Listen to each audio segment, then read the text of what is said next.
So that's a short story about playing cards in my family, but it contains some of the important rules that I want to share with you today. We already know rule 1. If you want to play the game, you got to get a seat at the table. Here's rule 2. Be there when lightning strikes. And if you're not there, be available. If you're there when someone is needed and you're qualified, guess who's most likely to be asked to take a seat at the table?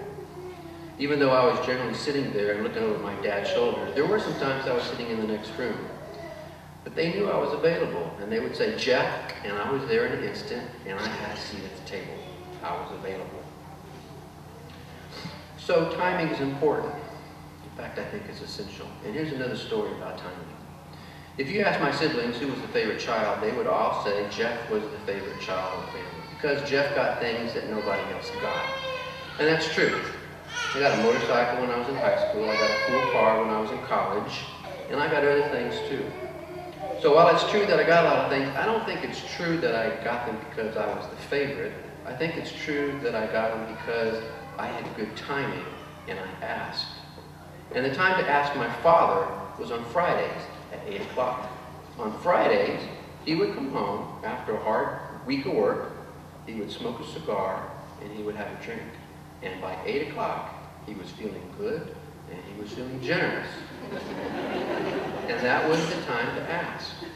And Dad was always a man who honored his commitments. So if he said yes to something, you could be sure that he would follow up on whatever he said yes to. So timing was important.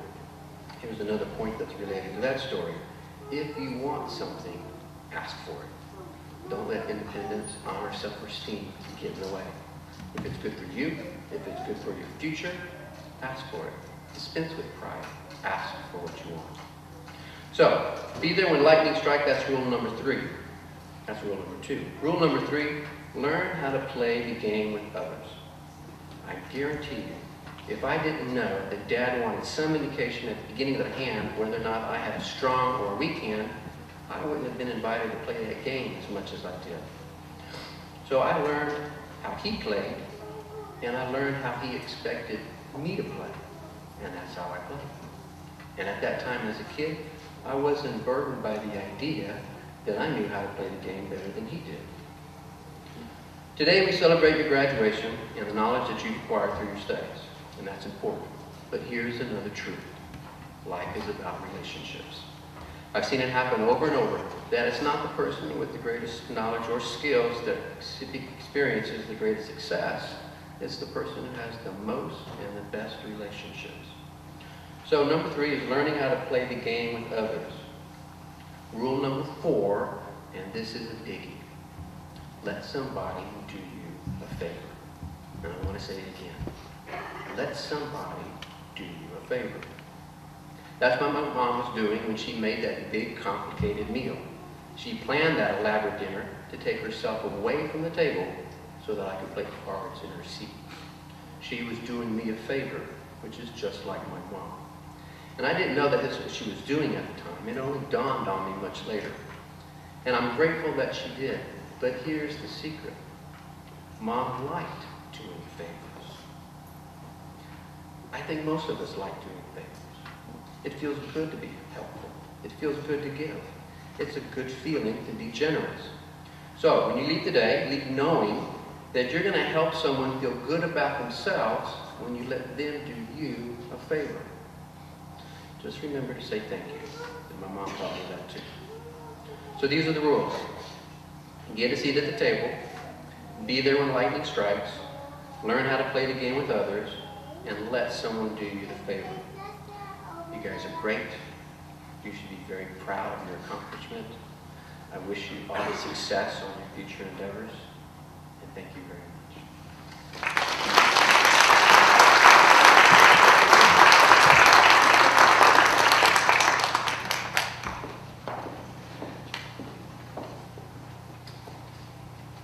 It is at this time that I would like to introduce to all of you the visionaries, the masterminds behind this program.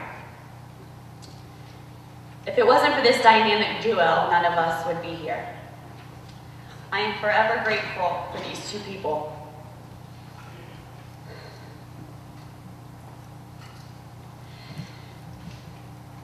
You've changed my life in a way that you'll never know. And for that, I will forever be grateful. Thank you for your constant love and support, and for always being my home away from home. Please allow me to introduce to you Dr. John Whitney, the Dean of the School of Professional Counseling, and Dr. Angela Bryant, the Associate Dean.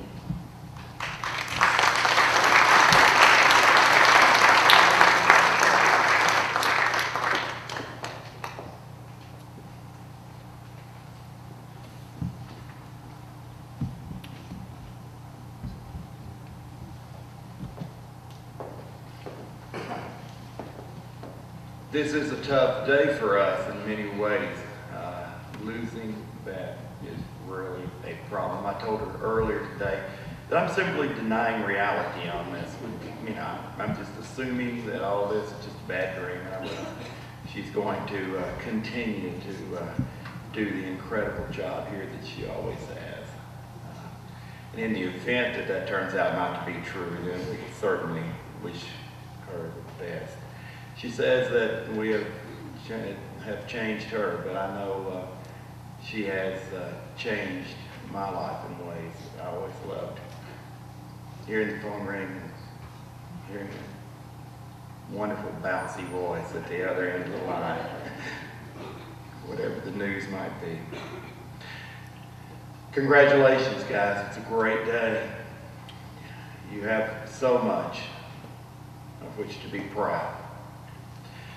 And at this particular time, we have a real privilege of recognizing a person that we have wanted to recognize for a good while. And this is a real precedent for the program. We've never done this particular recognition with someone while they were a student in the program, but technically, since she's already completed classes and walking across the stage today and got those grades and transcripts and all that, I guess we can say she's sort of an alumni at this point, wouldn't you think? For sure. Donna Penrose has been a key figure in mental health, not only in this community, but she has been an influence across the state of Kentucky. She is the CEO of Comprehend and has been at the helm of that organization for a lot of years and has found so many beautiful ways to help people through her administrative work and her guidance and leadership and being a visionary for that organization. And so it's a great privilege of mine, and I know Dr. Bryant's as well, to recognize Donna Penrose as a community advocate of this program. Donna, would you come forward?